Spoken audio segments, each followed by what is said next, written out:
Yuqori Chirchiq tumani yangi bozor bormi? Shu bozordan 700 metr o'tganingizda keng, fayzli, tinch mahallada 7 sotixli uchastka srochna sotiladi. Akalar ko'ryapsizlarmi?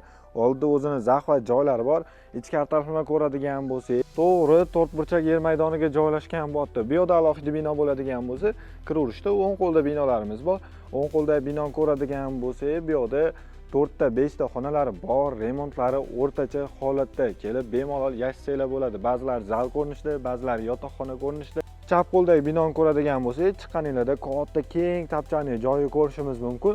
Bitta xonalarni ko'radigan bo'lsak, birinchi xonamiz ayollarimiz uchun kuxnyani ko'rishimiz mumkin. Polsiya komplekt holatda mebel jihozlari bilan uni yonginasida oilaviy ovqatlanish joyi, dam olish xonasini ko'rishimiz mumkin. Va keyingi xonamiz bitta katta zal va bitta kattalar uchun spalniy xonasini ko'rishimiz mumkin. Hovlisini ko'ryapsizlarmi? To'g'ri to'rtburchak yer maydoniga joylashgan, katta zeleniy zona, mevali daraxtlarni ekib qo'yishgan. Hovlimizni bu yoq burchagida alohida umumiy sanuzolni ham ko'rishimiz mumkin, akkuratniy holatda. Va bu yoqda kladovka xonalari joylashgan bo'ladi.